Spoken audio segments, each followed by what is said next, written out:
नमस्कार, मैं हूं पूजा सिंह और आप देख रहे हैं आर्यन टीवी नेशनल। चलिए खबरों की शुरुआत करेंगे उत्तर प्रदेश की कुछ खास बड़ी खबरों के साथ। तो वहीं बड़ी खबर सामने आ रही है, जो संघ प्रमुख मोहन भागवत से दोनों डिप्टी सीएम की ये खास मुलाकात हुई आज। वहीं आरएसएस दफ्तर में संघ प्रमुख से डिप्टी सीएम केशव प्रसाद मौर्य की मुलाकात हुई। कल मुख्यमंत्री योगी आदित्यनाथ ने संघ प्रमुख की मुलाकात हुई थी और अब आज डिप्टी सीएम से मोहन भागवत की मुलाकात हुई है। अगले साल आप जानते हैं कि विधानसभा चुनाव होने वाले हैं। इसी को लेकर सभी दल अपनी अपनी तैयारियों में जुटे हैं। चुनावी सरगर्मी के बीच ये मुलाकात महत्वपूर्ण मानी जा रही है। तो मैं आपको बता दें, मोहन भागवत की इस मुलाकात को राष्ट्रीय नजरिए से देखा भी जा रहा है, जहां मोहन भागवत से सीएम योगी आदित्यनाथ और डिप्टी सीएम की एक खास मुलाकात। तो वहीं आपको ग्राफिक्स के जरिए दिखाते हैं क्या है योगी भागवत के मुलाकात के मायने। सरकार और संगठन के बीच तालमेल, 2027 विधानसभा चुनाव की रणनीति और साथ ही आपको बताते चले इस मुलाकात के मायने क्या है। ग्राफिक्स के जरिए हम आपको दिखा रहे हैं, जहां 2027 विधानसभा चुनाव की रणनीति और साथ ही सरकार और संगठन के बीच तालमेल को भी देखा जा रहा है। जहां संगठन और सरकार के बीच तालमेल कैसा है उसे भी इस नजरिए से भी देखा जा रहा है। 2027 विधान चुनाव की रणनीति के तौर पर भी देखा जा रहा है इस मुलाकात को। तो वहीं आपको बता दें, योगी आदित्यनाथ और मोहन भागवत की हालिया मुलाकात को राजनीतिक दृष्टि से महत्वपूर्ण माना जा रहा है। माना जा रहा है कि बैठक में सरकार और संगठन के बीच बेहतर तालमेल को लेकर चर्चाएं हुई। साथ ही प्रदेश की मौजूदा स्थिति और आने वाले समय की रणनीति पर भी विचार विमर्श किया गया। 2027 के विधानसभा चुनाव को ध्यान में रखते हुए बूथ स्तर पर संगठन को मजबूत करने, सरकार की योजनाओं को जनता तक पहुंचाने और कार्यकर्ताओं को सक्रिय करने जैसे मुद्दों पर भी बातचीत हुई। राजनीतिक विशेषज्ञों के अनुसार ये मुलाकात चुनावी तैयारियों की दिशा में अहम कदम माना जा रहा है। तो ये आपको बताते चले, कल संघ प्रमुख की सीएम योगी से ये मुलाकात खास मानी जा रही थी, जहां राजनीतिक पहलुओं से भी इस मुलाकात को देखा जा रहा था। वहीं आपको बताते चले, आपकी टीवी स्क्रीन पर ये दो तस्वीरें हम आपको दिखा रहे हैं, जहां कल संघ प्रमुख से सीएम योगी की अहम मुलाकात, आज डिप्टी सीएम ब्रजेश पाठक से मिले और साथ ही संघ प्रमुख की ये खास मुलाकात सीएम योगी आदित्यनाथ के साथ और डिप्टी सीएम केशव प्रसाद मौर्य के साथ भी मुलाकात करते नजर आए। संघ प्रमुख मोहन भागवत से डिप्टी सीएम केशव प्रसाद मौर्य ने की मुलाकात और आरएसएस दफ्तर में संघ प्रमुख से डिप्टी सीएम केशव प्रसाद की यह अहम मुलाकात हुई है। कल मुख्यमंत्री योगी आपको बता दें, कल मुख्यमंत्री योगी आदित्यनाथ के साथ मुलाकात हुई थी। वहीं संघ प्रमुख का मिशन यूपी, जहां फरवरी में गोरखपुर नजर आएंगे और वहीं फरवरी में लखनऊ भी, साथ ही मथुरा, वहीं जनवरी में संघ प्रमुख का मिशन यूपी, जहां जनवरी में गोरखपुर में भी फरवरी में नजर आए संघ प्रमुख का मिशन यूपी, जहां जनवरी में मथुरा। तो वहीं आपको बताते थे, जनवरी में मथुरा आए थे, वहीं फरवरी में गोरखपुर में आए थे।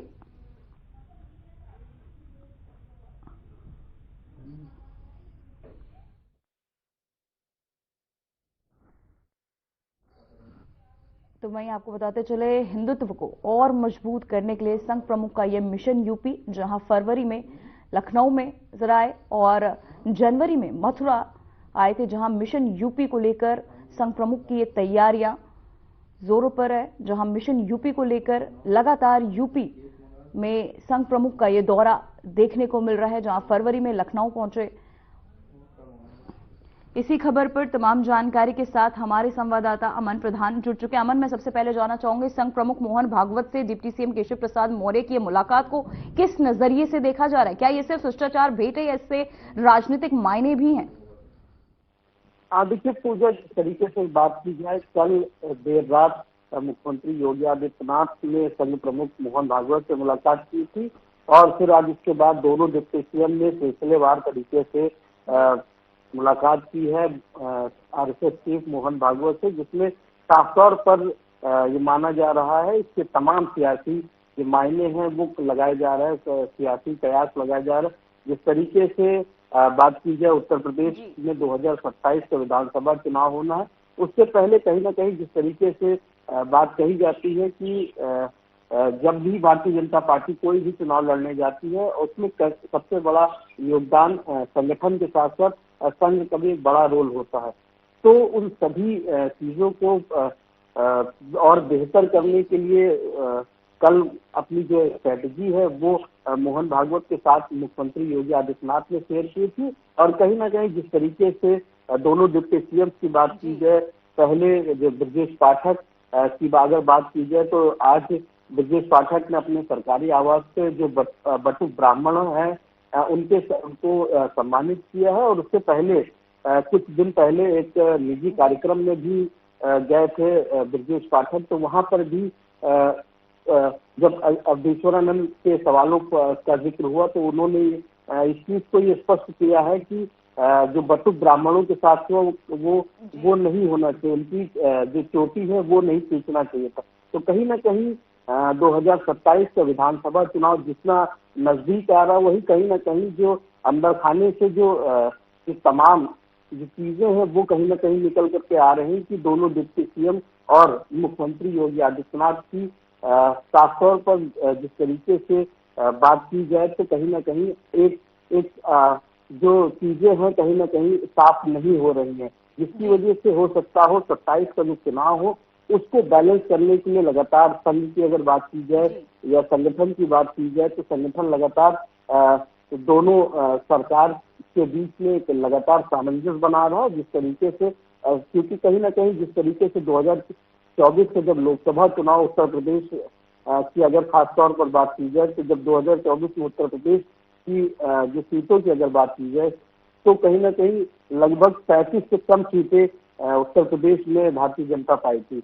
तो उस वजह से एक बड़ा चीज है ये। और जो दोनों डिप्टी सीएम ने अलग अलग मुलाकात की है तो कहीं ना कहीं ये सिर्फ एक शिष्टाचार मुलाकात नहीं बल्कि अपना अपना रिपोर्ट कार्ड है वो कहीं ना कहीं मुख्यमंत्री अलग प्रस्तुत कर रहे हैं, कहीं ना कहीं दोनों डिप्टी सीएम का रिपोर्ट कार्ड अलग जा रहा है। तो साफ तौर पर 2027 में आरएसएस लगातार संगठन और सरकार के बीच में भारतीय जनता पार्टी और संगठन आरएसएस के बीच में सामंजस्य बनाने का प्रयास कर रहा है, जिससे कहीं ना कहीं 2027 का जो रिजल्ट है वो कहीं ना कहीं भारतीय जनता पार्टी के पक्ष में निकले। पूजा जी, अमन, क्या इन लगातार बैठकों से ये संकेत मिल रहे हैं कि संगठन और सरकार के बीच समन्वय को और मजबूत करने की कोशिशें हो रही हैं? हाँ, निश्चित तौर पर जिस तरीके से एक अपना रिपोर्ट कार्ड मुख्यमंत्री द्वारा बनाया गया है, फिर उसके बाद दोनों डिप्टी सीएम का रिपोर्ट बनाया गया है, फिर उसके बाद जब अपना अपना रिपोर्ट कार्ड जब आरएसएस चीफ के सामने प्रस्तुत करते हैं तो कहीं ना कहीं उसमें से कई चीजें निकल करके आती, क्या समस्याएं उत्तर प्रदेश में चल रही है, क्या बेहतर चीजें हैं उत्तर प्रदेश में, इन सभी को लेकर के एक सार्थक चर्चा होती है। तो कहीं ना कहीं जब सार्थक चर्चाएं होती है तो वहां पर एक रिजल्ट निकल करके आता है।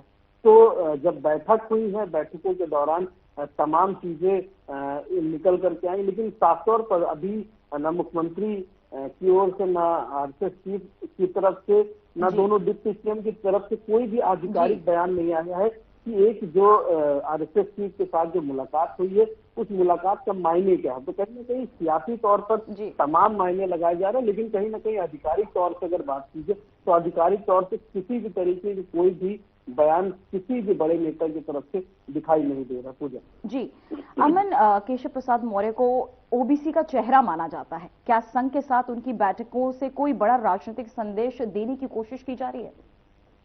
अब देखिए, जब प्रदेश अध्यक्ष का चुनाव उत्तर प्रदेश में होना था तो लगातार जो डिप्टी सीएम केशव प्रसाद मौर्य हैं उनका दिल्ली दौरा लगातार जारी था। तमाम संगठन के भी भारतीय जनता पार्टी संगठन के लोगों जो बड़े शीर्ष नेतृत्व हैं उनके साथ भी तमाम बैठकें की, संघ के तमाम जो प्रांत प्रचारकों के साथ भी तमाम बैठकें हुई। लेकिन कहीं ना कहीं अगर बात की जाए उत्तर प्रदेश में मौर्य समाज का एक बड़ा चेहरा है, पिछड़े वर्ग का एक बड़ा चेहरा के रूप में केशव प्रसाद मौर्य को देखा जा रहा है। और जिसकी अगर बात की जाए जिस तरीके से अभी हाल फिलहाल में जब उत्तर प्रदेश के कैबिनेट जल शक्ति मंत्री को अपने ही पार्टी के विधायक द्वारा जब रोका गया था तो कहीं ना कहीं उसके बीच में जब एक विवाद की स्थिति बनी थी और उसके बाद केशव प्रसाद मौर्य बीच में आए और सभी विवादों को शांत किया, तो कहीं ना कहीं एक ये सामंजस्य भी दिख रहा है कि लगातार जो केशव प्रसाद मौर्य हैं वो लगातार एक संगठन में एक सामंजस्य बनाने का भी प्रयास करें, क्योंकि कहीं ना कहीं अगर बात की जाए केशव प्रसाद मौर्य पिछड़े वर्ग के बड़े नेता हैं। अगर बात की जाए मुख्यमंत्री योगी आदित्यनाथ की तो एक ठाकुर वर्ग के बड़े नेता हैं। और अगर ब्रजेश पाठक की साफ तौर पर बात की जाए तो ब्राह्मणों के बड़े नेता हैं। तो साफ तौर पर इस सभी वर्गों को लगातार पार्टी और संगठन इनको एक वर्ग में जोड़ने का प्रयास कर रही, क्योंकि कहीं ना कहीं 27 का जो रण है वो फिलहाल के लिए काफी खुला हुआ दिखाई दे रहा है। और जिस तरीके से अगर बात की जाए तो लगातार जिस सभी शीर्ष नेतृत्व की बात की जाए, चाहे बड़े नेताओं की बात की जाए, हर एक तरीके से सामंजस्य बनाने का लगातार प्रयास किया जा रहा है। जी अमन, पहले कुछ समय से ब्राह्मण समाज की नाराजगी की चर्चाएं हो रही थी, क्या इस बैठक के जरिए बीजेपी उस असंतोष को दूर करने की कोशिश कर रही है? अब देखिए, निश्चित तौर पर ये एक बड़ा मुद्दा है, क्योंकि जब शंकराचार्य का मुद्दा उठा था और उसके ठीक पहले जब ब्राह्मण विधायकों का और ब्राह्मण वर्ग के जो बड़े नेता हैं भारतीय जनता पार्टी की बात की जाए, उन्होंने जब खिचड़ी भोज किया था तो उसमें सिर्फ ब्राह्मण नेताओं की ही भागीदारी थी। उसके बाद फोटो वायरल हुई, उसके बाद तमाम जो चीजें थी वो कहीं ना कहीं सामने आई। तो उसके बाद से लगातार इस चर्चा का मोहन भागवत के सामने इसका चर्चा कहीं ना कहीं इसलिए भी मानी जा रही है क्योंकि भारतीय जनता पार्टी में ब्राह्मण वर्ग एक बड़ी भूमिका निभाता है। क्योंकि कहीं ना कहीं जिस तरीके से अगर बात की जाए ब्राह्मण वर्ग की अगर बात की जाए तो एक बड़ा तबका है उत्तर प्रदेश में ब्राह्मणों का, और कहीं ना कहीं भारतीय जनता पार्टी के साथ उनका जो जुड़ाव है वो एक लंबे समय से बना हुआ है।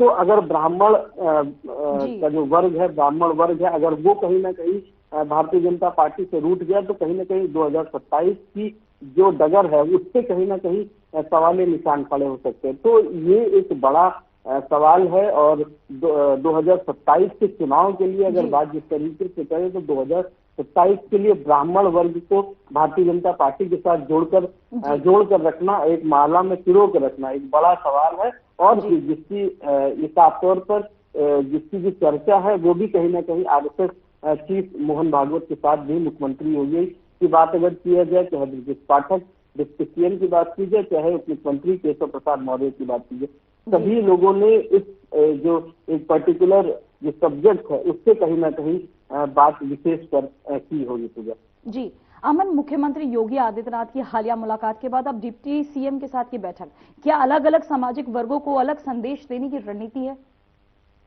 देखिए, निश्चित तौर पर अगर बात जिस तरीके से की जाए तो जो तीनों बड़े नेता हैं उन सभी का अपना अपना एक वर्चस्व है, एक अलग वोट बैंक, माफ करिए वोट बैंक तो नहीं कहा जा सकता, एक सबकी एक अपनी एक अलग छवि है। जिस तरीके से बात की जाए अगर केशव प्रसाद मौर्य की, तो उन्होंने एक होल्ड बना रखा है पिछले वर्गों को लेकर के। अगर योगी आदित्यनाथ की बात की जाए तो उनका सभी वर्गों में एक अलग सा जो प्रेम और स्नेह है वो दिखता है। तो कहीं ना कहीं साफ तौर पर बात की जाए ब्रजेश पाठक की, तो ब्रजेश पाठक ने भी एक क्षेत्र में की बात की जाए, चाहे पूरे प्रदेश की बात की जाए, सभी ने अलग अलग अपना जो प्रेम है, जो अपनी छवि है वो बना करके रखी। तो साफ तौर पर सभी लोगों का अलग अलग अपना वर्ग है और सभी लोग जो सभी जातियां हैं, जो सभी समीकरण हैं, उनको लगातार अपने अपने तरीके से प्रयास कर रहे हैं कि वो बेहतर हो, जिससे कहीं ना कहीं 27 का रण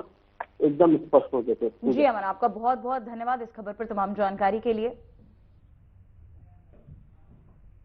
तो वहीं लखनऊ से बड़ी खबर सामने आ रही है। जनता की समस्याओं पर योगी सरकार गंभीर, जन सुनवाई में लापरवाही पर 10 जिलों से जवाब तलब, योगी सरकार का अधिकारियों को सख्त निर्देश।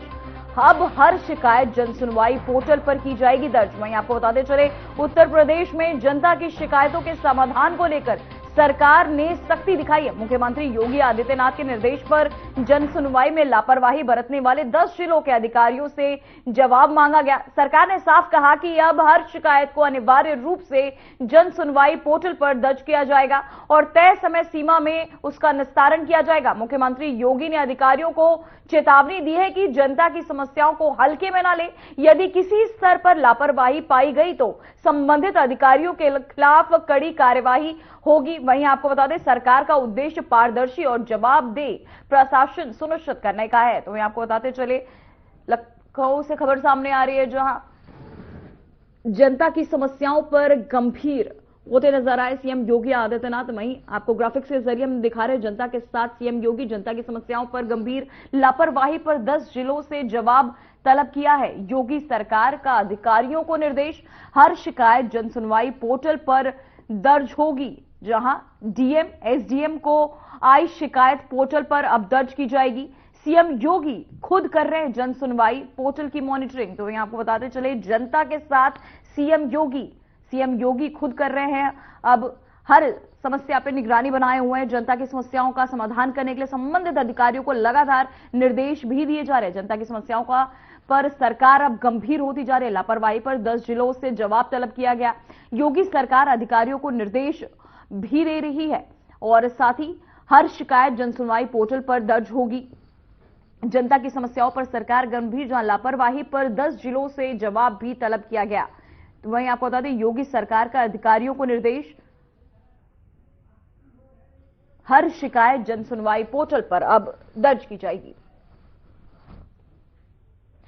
तो वहीं शंकराचार्य विवाद के बीच लखनऊ में डिप्टी सीएम ब्रजेश पाठक ने 100 बटुकों को घर बुलाकर सम्मानित किया। उन्होंने बटुकों पर पुष्प वर्षा की और कहा कि चोटी खिंचवाने वाले पर पाप लगेगा। और मुख्यमंत्री योगी आदित्यनाथ ने स्पष्ट किया कि कोई भी शंकराचार्य नहीं बन सकता। जबकि डिप्टी सीएम केशव प्रसाद मौर्य ने कहा कि शंकराचार्य भगवान है और पूजनीय है। शंकराचार्य विवाद ने यूपी की सियासत में नई हलचल पैदा कर दी है। सत्ता पक्ष के अलग सुर और विपक्ष के हमलावर बयानों के बीच मामला अब गर्माता हुआ नजर आ रहा है। तो मैं आपको बताते चले लखनऊ में शंकराचार्य विवाद अब तेज होता नजर आ रहा है। तो वहीं उत्तर प्रदेश विधानसभा अध्यक्ष सतीश महाना ने स्पष्ट किया कि विधायकों के फोन न उठाने या सहयोग न करने वाले अधिकारियों के खिलाफ कड़ी अनुशासनात्मक कार्रवाई की जाएगी। नेता प्रतिपक्ष माता प्रसाद पांडे की शिकायत के बाद यह निर्देश जारी किया गया। महाना ने संसदीय कार्य मंत्री सुरेश खन्ना को आदेश दिया कि पूर्व शासनादेशों का सख्ती से पालन कराए। अधिकारियों को जनहित के जरिए आपको बताते चले मुद्दों पर विधायकों को समय और सम्मान देने के लिए उत्तरदायी बनाया गया। नियमों का उल्लंघन करने वालों के खिलाफ अब सेवा नियमावली के तहत कठोर कदम भी उठाए जाएंगे।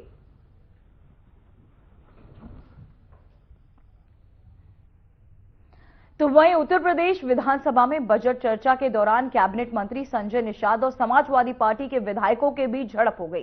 संजय निषाद ने अपने भाषण में कांग्रेस और सपा पर तीखा हमला किया और कहा कि निषाद समुदाय ने अंग्रेजों और मुगलों के बाद 75 साल से इन बेईमानों ने से लड़ाई लड़ी है। इससे गुस्साए सपा विधायक वेल में पहुंचे और मंत्री के साथ से भाषण में आपको बता दें भाषण से के कागज छीन लिए और साथ ही दोनों पक्षों के बीच हाथापाई जैसी स्थिति बन गई। घटना के बाद संसदीय कार्य राज्य मंत्री मयंकेश्वर शरण सिंह ने इस हमले को कोशिश बताते हुए औपचारिक शिकायत दर्ज कराई है।